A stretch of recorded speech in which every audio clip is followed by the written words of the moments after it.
Global and critical philosophy of religion? What is that? We're talking with Professor Tim Knepper today from Drake University to answer some questions. Check this out. This is Den on Religion.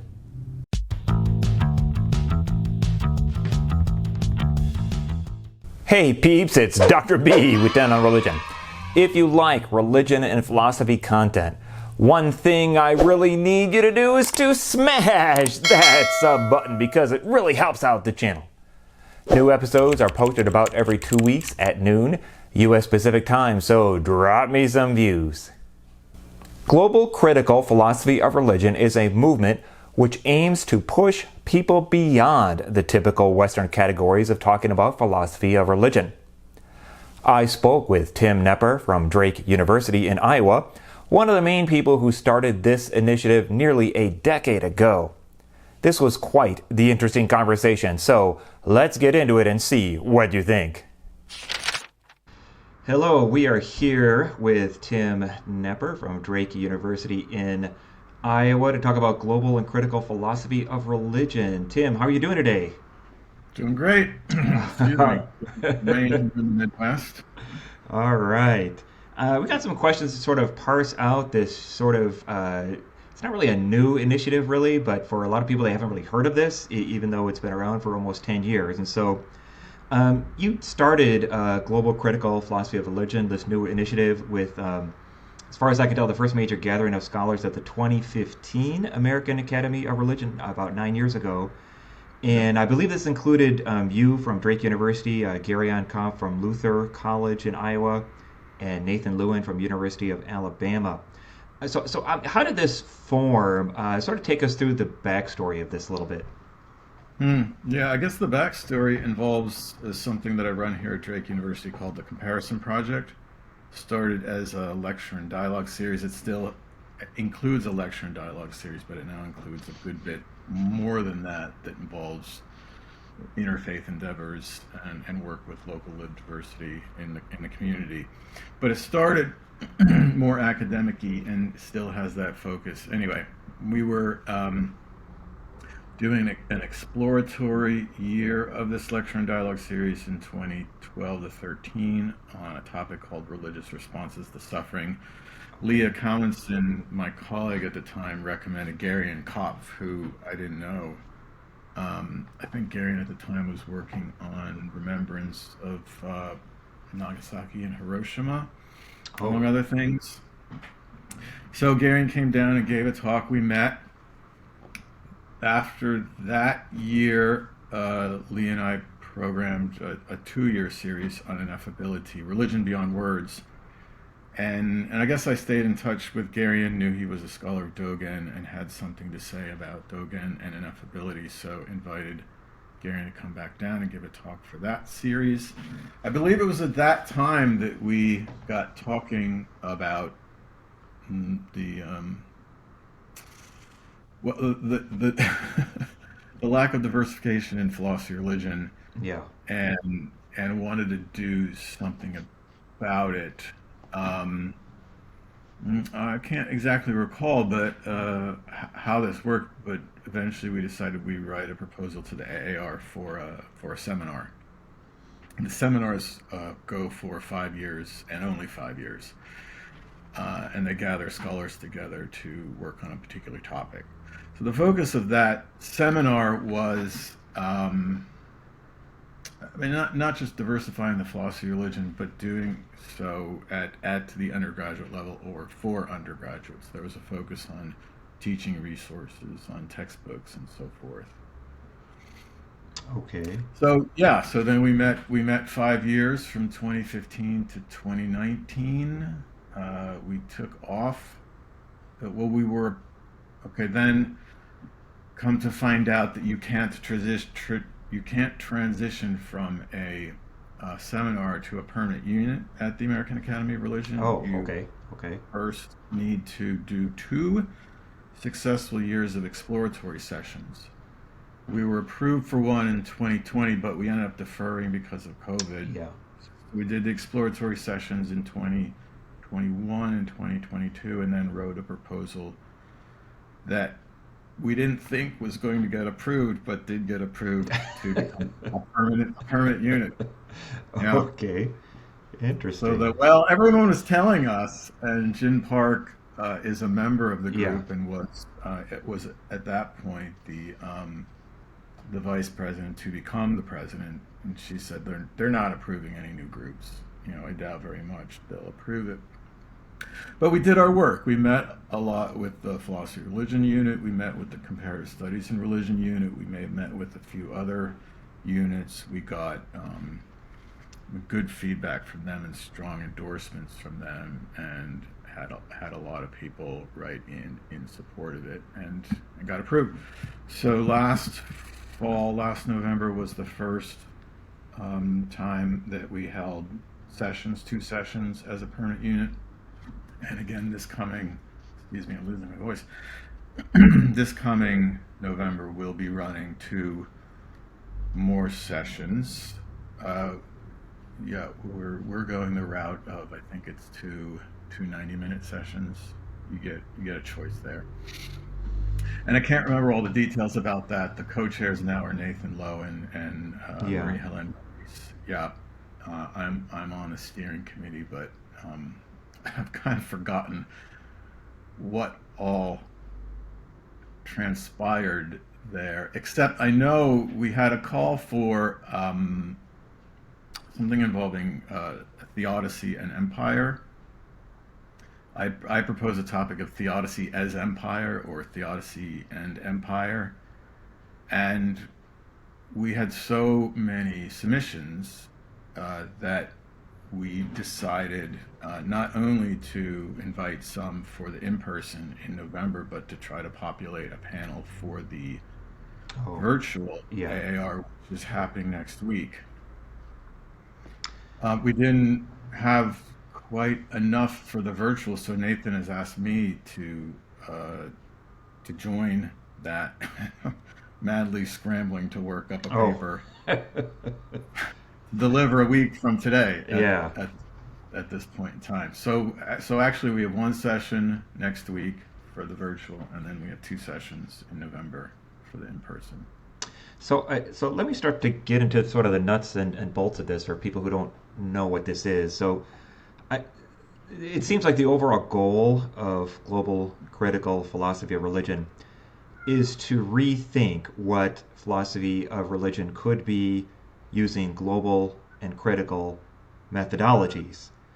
But once philosophy of religion becomes global and critical, both the questions and the categories of thinking change. So what is the global part and what is the critical part in this whole deal? Yeah. So, right, there is a goal of globalizing the content, let's say. And our group mostly consists of scholars of non-Western religio philosophies. All right, so we're not going to talk about Anselm and Aquinas anymore. We're doing something else.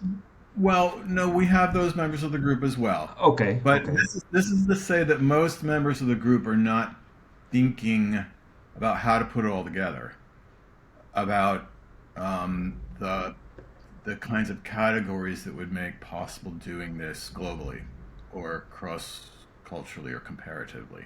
Okay. So I've talked about this sometimes, and I've represented the global part visually by 3 concentric rings. The outer ring, people who are working on non-Western religio philosophies. That includes South Asia and East Asia, as well as indigenous Africa, Americas, and more, but that's where our strengths lie currently. As well as we also have scholars of Abrahamic traditions and of Eurocentric traditions, but we're a bit light there, admittedly. The second circle would be folks who are putting non-Western religio philosophies into conversation with other non-Western religio philosophies or with Western religio philosophies. So doing some level of comparison.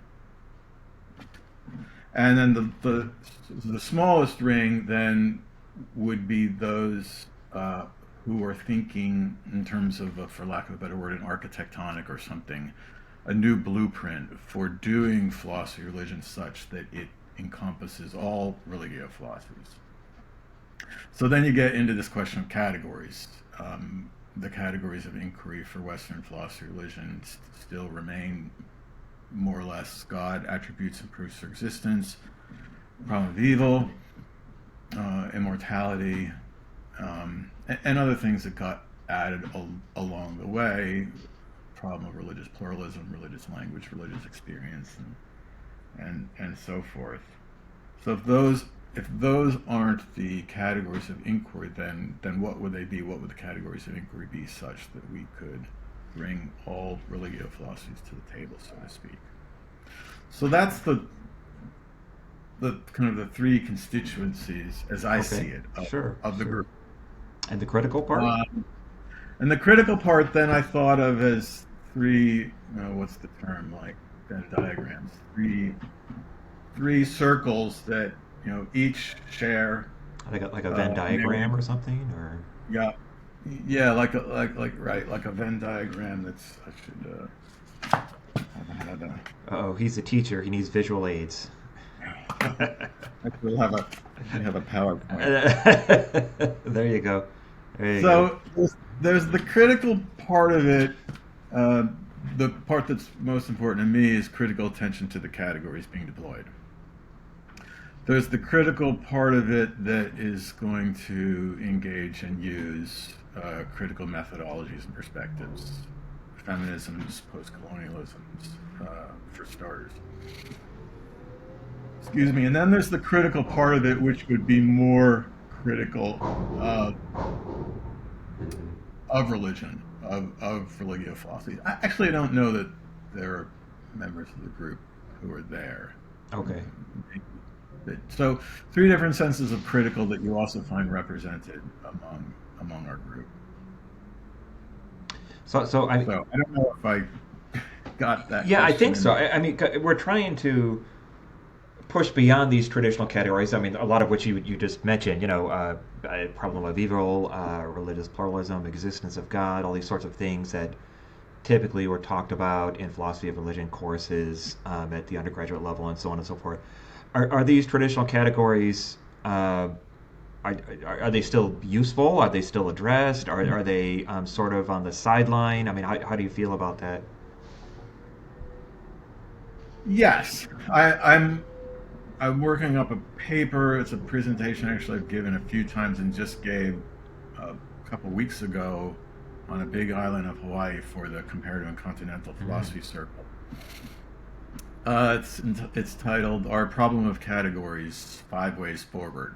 So, okay, I'm thinking of different categorical and methodological approaches by which the current set of categories can be expanded or new sets of categories can be used.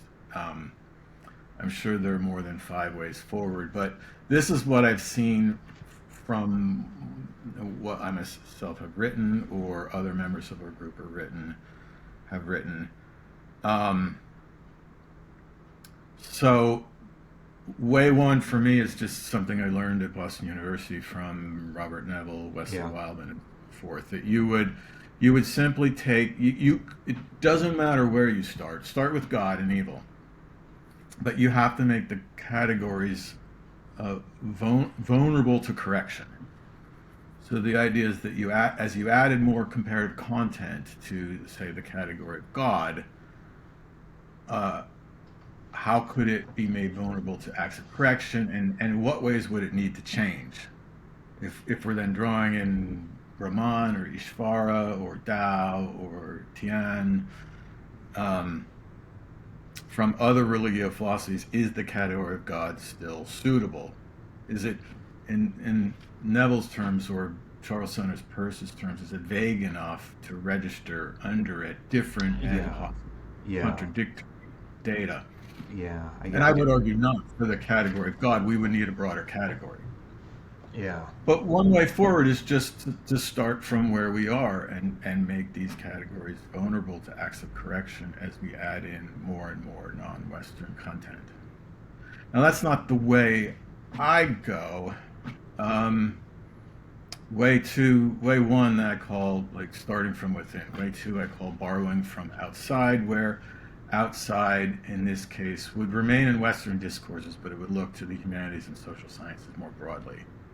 So I'm intrigued by using these pan-human universals proposed by William Patton back in the early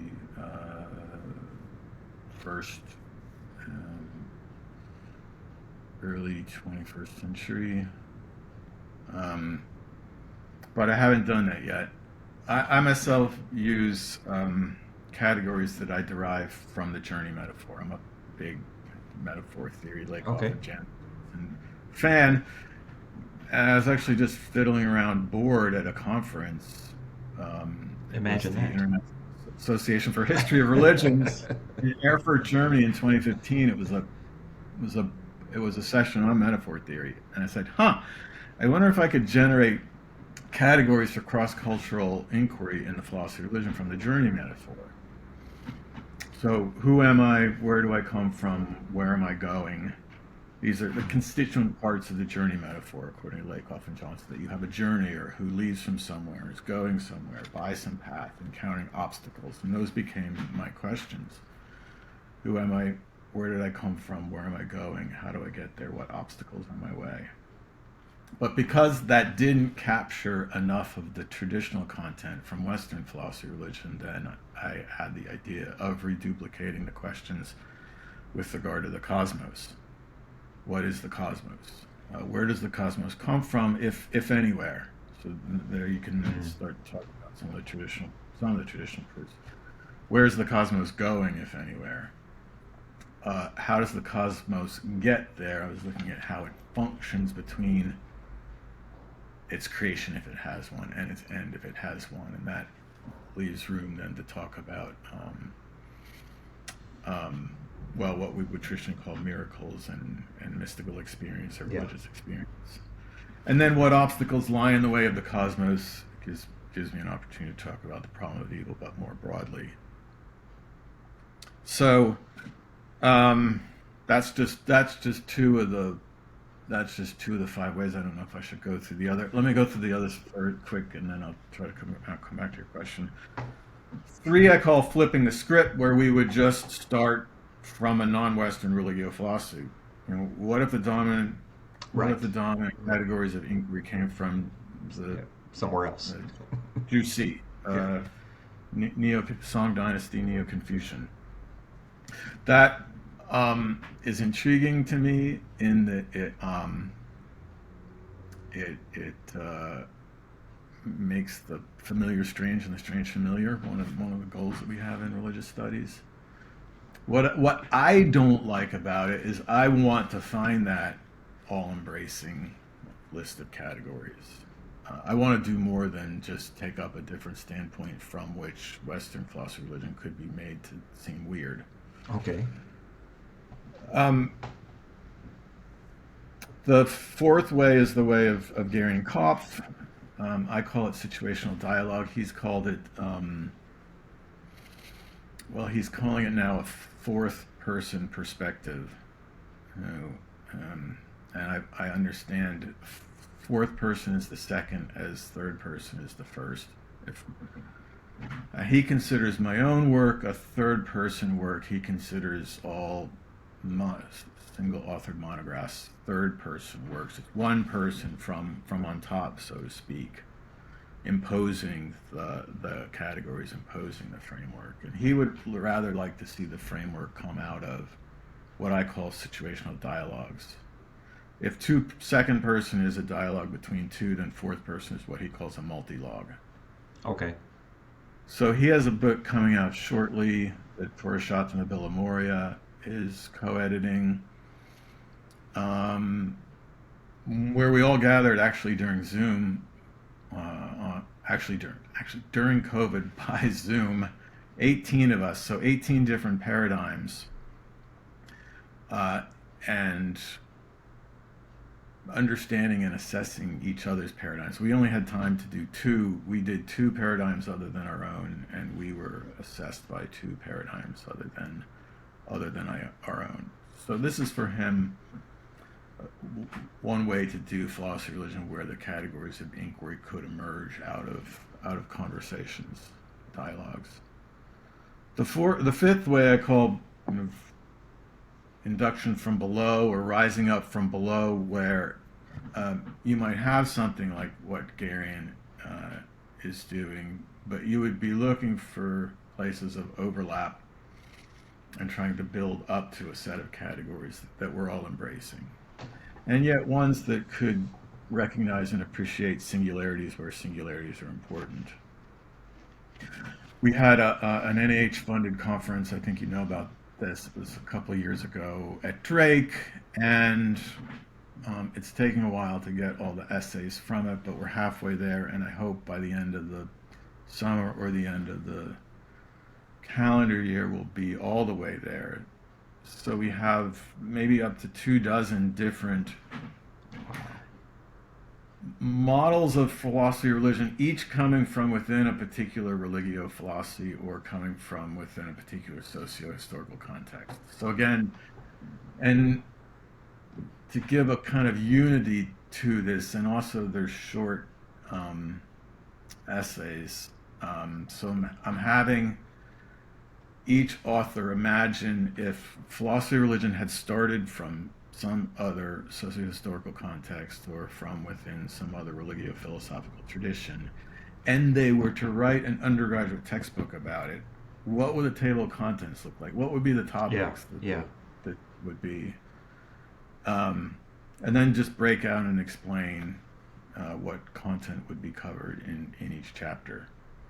So my job as an editor and comparativist for that is to look over everything once I get it and see where we've got interesting and important areas of overlap, and whether we can generate a core set of categories for cross-cultural philosophy of religion from that. So there have been two, three, well, maybe four books, that you guys have worked on and published. And when I look through them, there's a lot of different scholars, a lot of different perspectives, a lot of coming from a lot of different geographical areas and strains of thought. So I mean, I guess my next question would be, at what point does this endeavor become too unwieldy, or like how many perspectives are too many? Are you at that threshold? Is that okay that we just blow this thing up and have all these different perspectives, or is there a concern about that? Mm-hmm. My concern is that we don't have enough perspectives. Okay, so we need more. that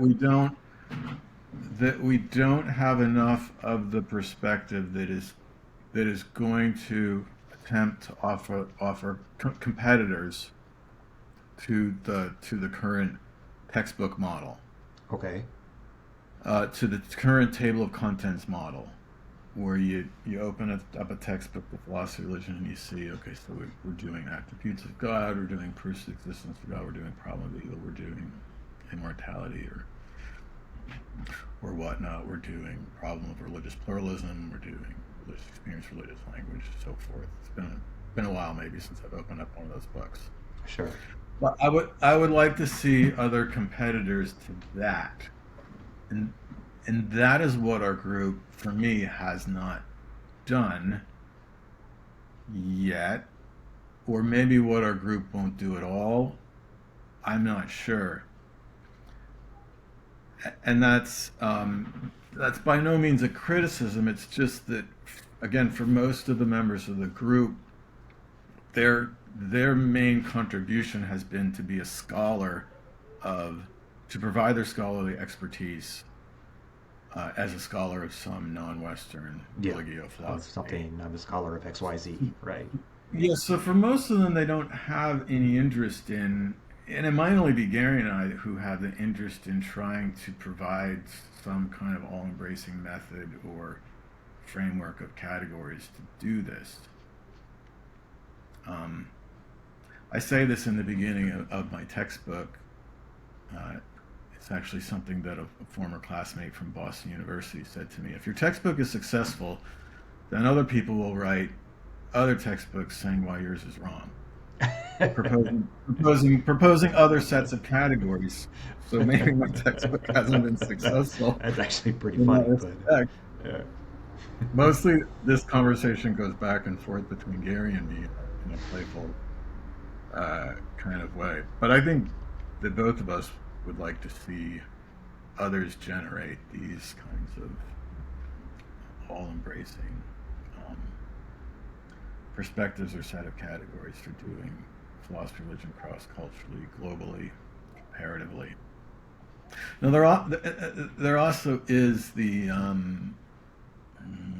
kind of ongoing allergy to comparison in religious studies. So I think that some members of the group don't they're not interested in it. They don't want to spend their time doing that, but there's a kind of moral, if you will, opposition to that as well, or an academic opposite to that as scholars we need to do really good, historically contextual, politically sensitive work that's thick and deeply rooted, and so we wouldn't be getting into the business of doing these more general kinds of comparative endeavors. Yeah. So the flipping script, the third way that I mentioned, is actually a way that I think gets a lot of enthusiasm and assent too from members of the group. That the goal would not be what I see to be the goal, but the goal would rather be of problematizing Western philosophy of religion, of flipping the script or decentering, remarginalizing. And I mean, for me to go off script for a second, I mean, I see some value in that. It's not. Yeah, I mean, there's a lot to like about that. And I see where you're coming from as well. But I do see some value because it's been this one way for so long. And hey, maybe we need to change the conversation. And I see some value in that. Yeah, I do as well. I'm hoping this book that comes out of the NEH conference can do both. Any one of these 24 chapters, its table of contents, could be taken as a framework to flip the script. Mm-hmm. Though I myself will attempt, I don't know if I'll succeed, but I'll attempt to write a comparative conclusion that generates what I see to be an all-encompassing set of categories. So, let me move on here because I have a kind of a more involved question here. I mean, my question is, at what point are we all still talking about the same thing? But let me sort of explain what I mean by that. So, the problem with using language is it's always political, political in the sense of power. I mean, whichever language is used then gets to choose the categories, and then those categories become the dominant ones in the conversation. For all people listening, let me give you an example that Tim is already familiar with. I was at one of your meetings. I was there online, but I think some people were there in person in 2022. And then Jen Park, you mentioned earlier, who's the current American Academy of Religion president from American University in Washington, D.C. So she mentioned that the concept of religion was introduced to Japan in 1853. President Fillmore of the United States sent a letter to the Emperor of Japan. Sent that letter with Commodore Matthew Perry of the U.S. Navy. And since neither the Japanese or the Chinese languages had any equivalent concept of religion, the two parties had trouble understanding each other. It's kind of like, do you want Jesus to be your Messiah? Well, what's a Messiah? Something like that. And so this is an imperialistic event, and that's why the word religion is somehow this dominant category. If the script had been flipped, the situation had been reversed, I mean, would we be talking about a global critical philosophy of Shinto or something else? So when defining and using this word religion and its various facets, like who gets to decide, on what basis is that decision made? Does this global critical philosophy of religion complicate this situation too much over this word or category religion? How do you feel about that? Hmm. Yeah, I feel lots of ways about that. Okay. I've taken all kinds of perspectives on this myself. Um, I teach a class at Drake called Inventing Religion, That's a great with title for a folks class. Yeah. folks around religion. It's the theory and method class, but we spend the first third of the class looking at the invention, construction, deployment Yeah. of the modern Western term for religion, as well as for world religions, Yeah. and how The it's paradigm. entangled in Yeah. Orientalism and colonialism and so forth. And so we're very critical and cautious in our use of the term religion in a class like that. I've written. I think I have a piece in Nathan and Agni's collection on why philosophers of religion don't need religion. Um,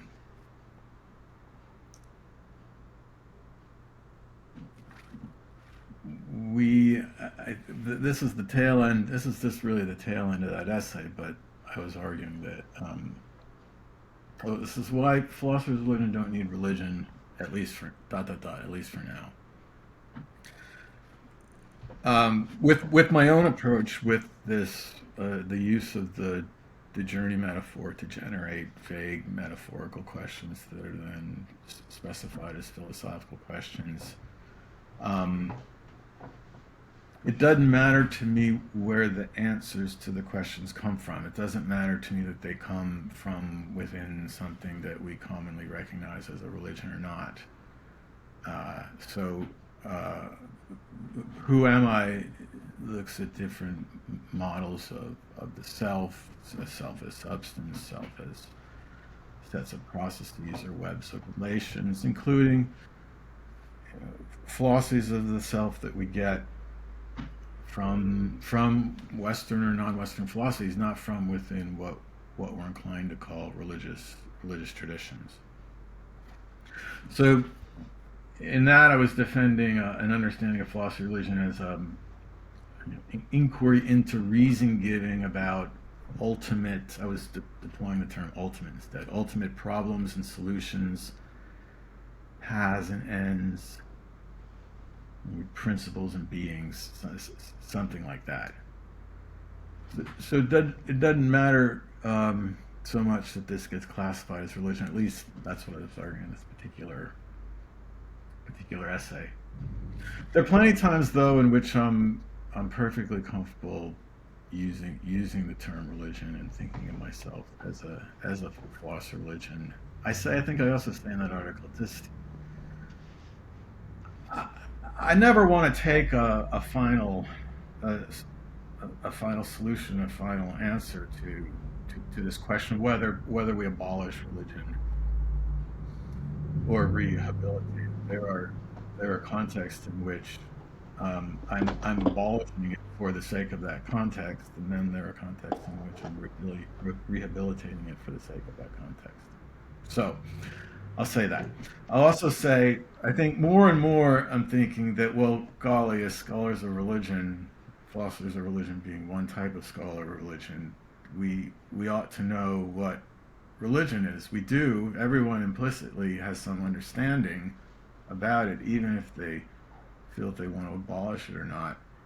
And what we need, rather, is people to come clean, so to speak, or to do reflective work about this and commit themselves to definitions of religion, working definitions of religion. They don't have to be substantive ones or functional ones. They can be Wittgensteinian language game ones or whatnot. But I'm taking some comfort, some solace lately in proposing different kinds of definitions of religion, um,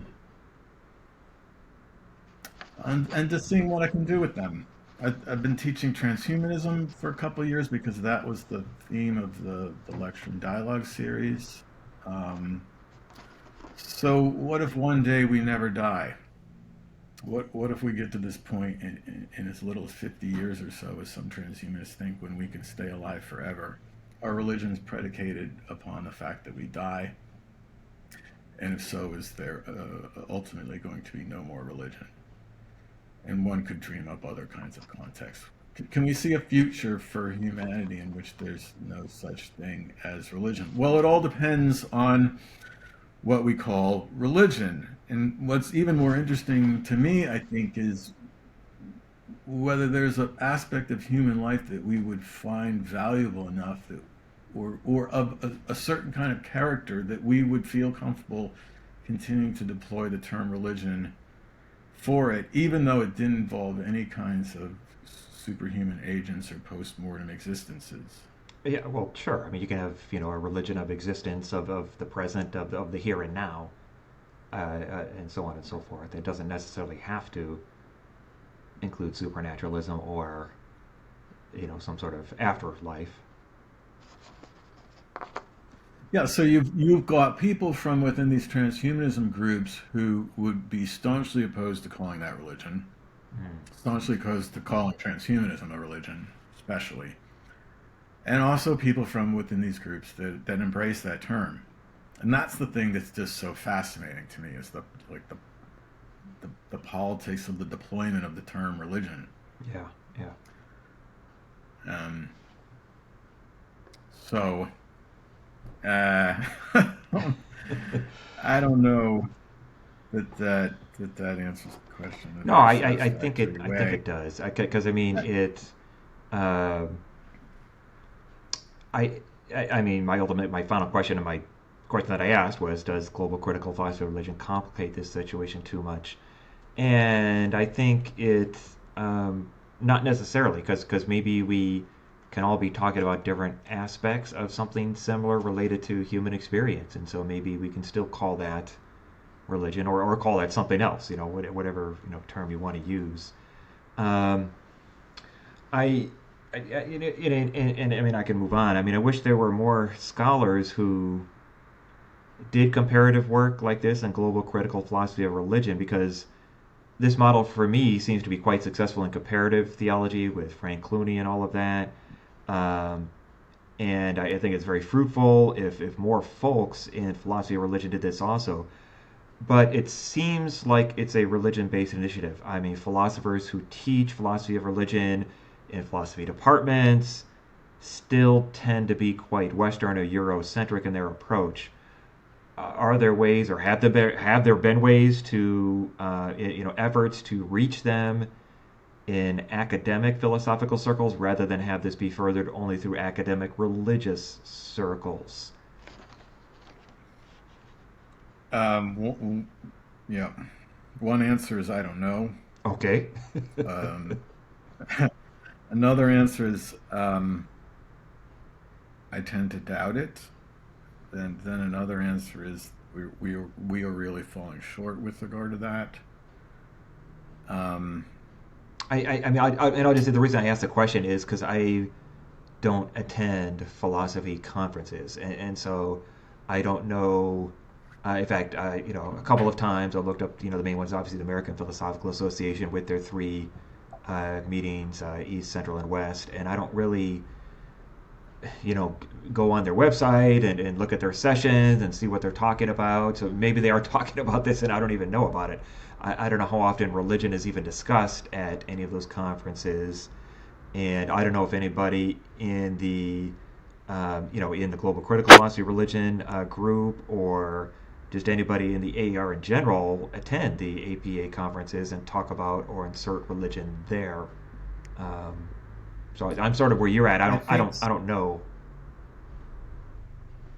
I think some do, but I think that those who do don't go to the philosophy of religion sessions. They would be going to sessions on non-Western philosophies.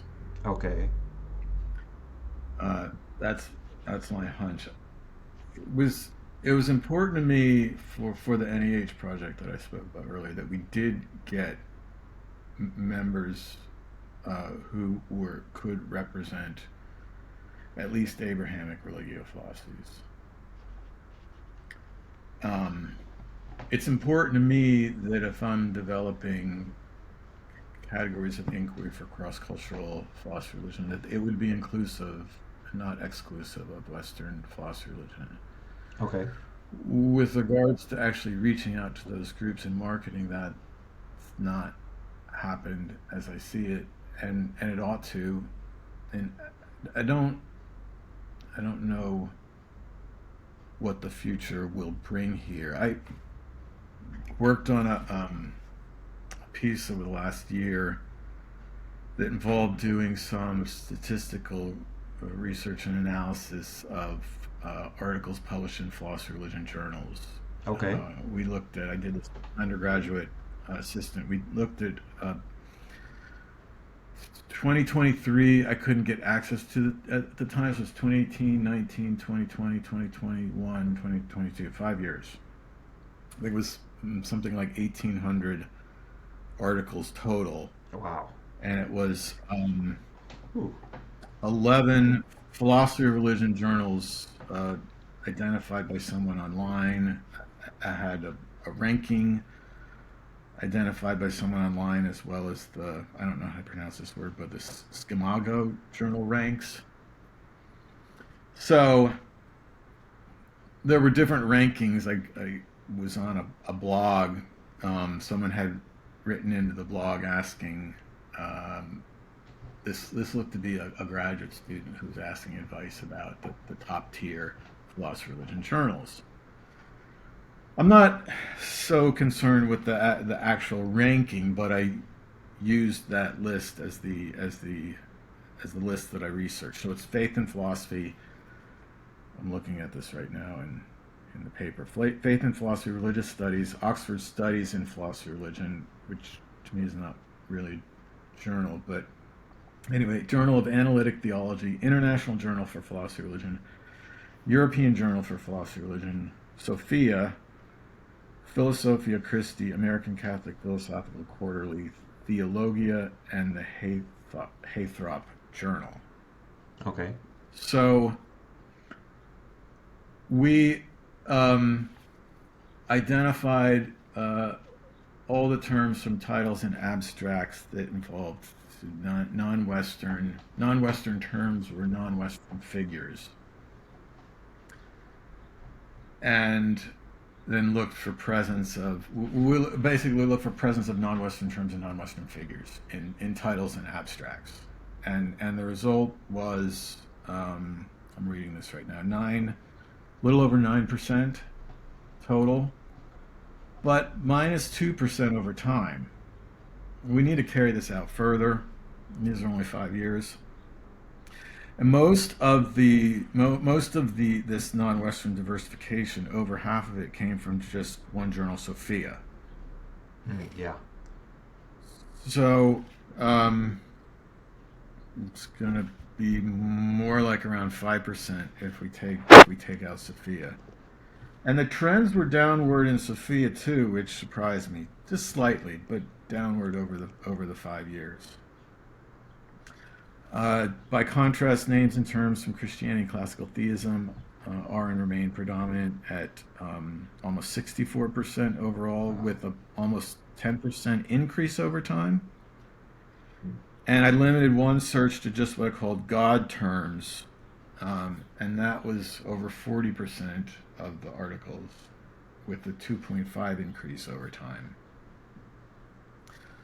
So, to go back to the beginning, in a sense, Gary and I thought, and I think we may have even said something like this at the first meeting of the seminar in 2015, that we were seeing evidence that things were changing at the graduate level and professional level. I don't know why we thought that. Okay. So we were going to direct our efforts at the undergraduate level, where we all agreed there just wasn't a good textbook for teaching philosophy of religion that was inclusive, at least of traditions of India and China. But the limited research here that I've done of journals does not suggest that things are getting better at the professional graduate level. Yeah, because I mean, Now, go ahead. yeah, I mean, members of this group, of the Global Critical Philosophy Religion group, again, most of them are scholars on Western religio philosophies, so they're not going to be publishing in one of those journals. Right, right. The people that I know that have PhDs in philosophy, uh, not necessarily philosophy of religion or religion, or as again, philosophy of religion is tricky because you can somehow get a PhD in religion but focus on philosophy of religion, or get a PhD where your diploma says philosophy but you're actually doing philosophy of religion. So you can do it on either side, but it seems like more people do that on the religion side than the philosophy side. And the people that I know that have PhDs in philosophy but still teach philosophy of religion at be it a community college, a state university, a private, college, small liberal arts college, any of these sorts of places. When I ask them about this, they have not heard of it. They don't know what this is all about. They only know one way to talk about philosophy of religion. Of course, that's what this whole project is trying to address, that concern. And it would be fun to have some sort of a dialogue, not necessarily right here with you right now, but I mean in the future, to figure out some creative ways to, like you say, do marketing, get the word out, find a way to say, hey, there's other ways of doing this. We can not necessarily have to talk about people from Germany. We can talk about people from China or India or Kenya, or I mean, wherever, and introduce new ways of thinking about this. And it's I guess that's an area that's ripe for growth. it certainly is, and yeah, I think maybe in those cases, and probably this is the way it worked for me. That first way forward that I mentioned, where you take this approach of starting on home turf and just looking out a little further and a little further and a little further. That that's where, for many philosophers of religion, I would guess it would need to start. That you're going to include, well, we've got some proofs for the existence of Ishvara in the Nyaya Darshana from India. Okay. So include that. Or we have Franklin Perkins' book on a certain problem of evil in pre-Han Chinese philosophy is brilliant. There's a certain problem of evil there. It's not at all the problem of evil that we get up from Hellenistic philosophy and through the Enlightenment in the West. But so one way in which this could be done, just thinking about it offhand, we tried for this a few years back and didn't get it, is to do an NEH summer seminar Okay. that that was for philosophers of religion who hadn't diversified but felt the need to do it and really didn't know how to start. Because of the response we get, and this I heard about this just 2 weeks ago at the CCPC, the Comparative Continental Philosophy Circle. Now, they're not doing philosophy of religion, most of them.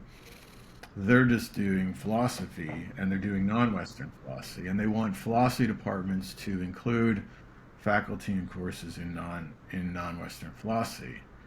And so they were saying, one particular talk I heard, that oftentimes they hear people say, well, yeah, it should be done.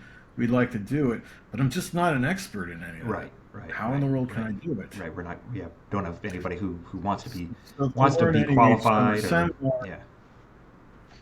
yeah. So kind of baby steps. This is how you could start doing it, rather than the approach that I'm at right now is proposing entirely new sets of categories. But I think, pedagogically, so to speak, the way to do this would be to show how, as first steps, certain kinds of non-Western content could be added to traditional areas of inquiry in Western philosophy and religion to at least enrich the content, diversify the content.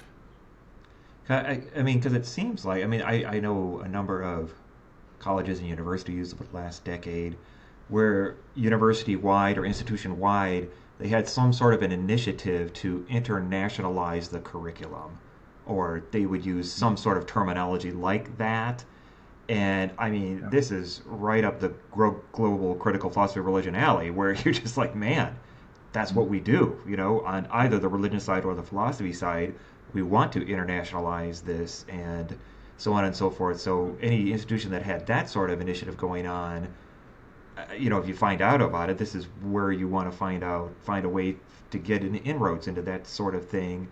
You know, that's on one side. Then the other side, I mean, that's the institution side, but the student side, I mean, you know, colleges and universities across the country have students from a wide range of cultural backgrounds, religious backgrounds, linguistic backgrounds. You know, I mean, I'm in the suburbs of Southern California, and my kids are in school with 100 different ethnicities. You know, and so I mean, it's just like why, you know, when you go to colleges and universities, I mean, wouldn't this be something that the students would want? Regardless of whether or not the faculty member says I'm not qualified, well, then you need to become qualified. You need to do more research. Like you say, you need to take some steps out and make the circle a little bit bigger because this is what the students want, and they don't want to hear only about Western ideas. They want it to be bigger than that, and so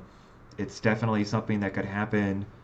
The motivation could be on the institution side, and the motivation could be on, like you say, the student or the pedagogical side. But then you have the faculty member that's caught in the middle. But that's the person you need to reach, it seems like. And so, right. So, I mean, the question is, how do you reach them, right? So, right. And another concern, perhaps a larger concern, is that the them are shrinking. Right. Yes. Yes. I don't have these statistics, but my advisor back at BU does about the shriveling up of jobs in philosophy religion. They're so well. That's why I have this channel, because I'm not teaching anywhere. So I mean, and I can't because even that's not for a lack of trying either. But it's it is what it is. So. So it's going to survive. I mean, there is such a need for it in undergraduate education, and I love asking my students the first day of class in philosophy of religion, what do you expect to learn here? What do you expect the content to be? Not why do you sign up for the class, but what do you expect to learn in a class in philosophy of religion? And at least 9 out of 10, if not more, give an answer that indicates they want to learn about the philosophies of the religions of the world. Interesting. Yeah. They think philosophy of religion is something like a course on religious philosophies. That's interesting. So, yes. Yeah. If ever, and I guess in the beginning I did use the traditional Western textbook, they were very disappointed upon learning what we were actually going to do in class. What is this nonsense? Yeah. Oh, that's great. Oh my gosh. But right, I mean, as I see it, religious studies departments don't want philosophers of religion because that screams Christian philosophical theology. But it doesn't have to, though. No, it doesn't have to, but West thinks, and I think has the statistics to support this, and we hear anecdotes about it all the time, and it happened at Boston University. When I was there, we had 4 people doing philosophy of religion, and arguably now there are none. Wow. When those people retired, the religion faculty thought of philosophy of religion as something kind of outdated, outmoded, that philosophy of religion did not have a constructive role to play in academic study of religion.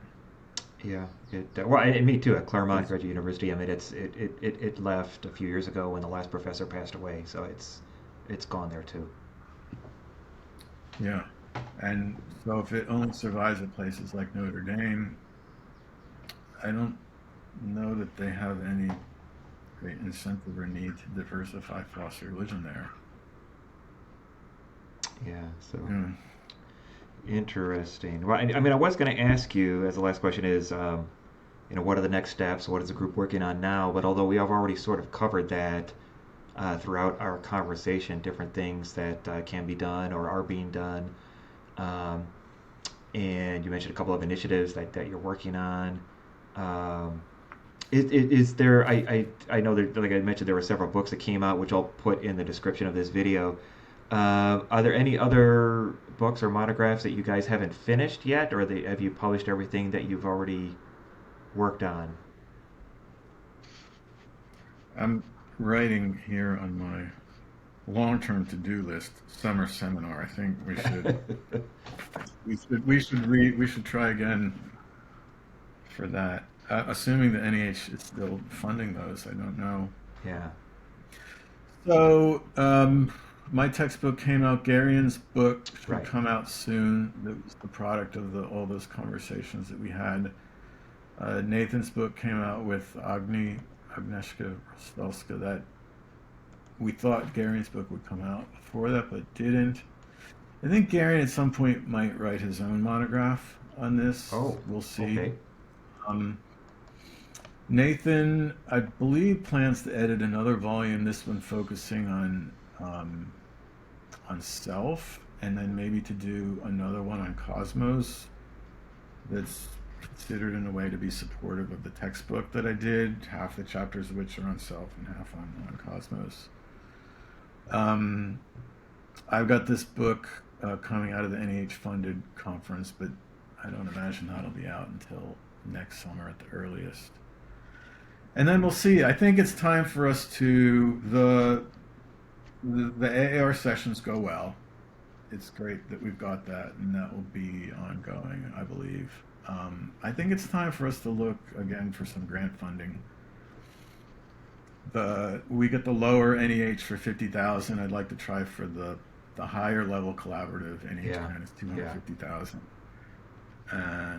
And to do because the 50,000 is supposed to be a stepping stone to the 250,000. Ah, If I can get this group back together, or a differently configured group, I want to do that project a little bit differently, looking more at context and looking more at contestation of reason giving. Something that's a bit more dynamic rather than static. I myself would like to, I'm intrigued by this presentation that I have to give in another week on Theodicies of Empire. I might like to take that up as a writing project. I went back to mysticism for a while and ineffability, some work that I put aside years ago to work on the textbook. So I want to get some of that buttoned up, but then I'm going to come back to globalizing philosophy of religion. all right. Sounds good. Well, we'll wrap things up here. Thanks so much, Tim, for spending some time and explaining to us what global critical philosophy of religion is. We appreciate it. Thanks so much, Mark. It was a pleasure. So, what do you think about our convo? Leave a comment below and let me know what you think. Until next time, stay curious. If you enjoyed this, support the channel in the link below. Please like and share this video and subscribe to this channel. This is Den on Religion.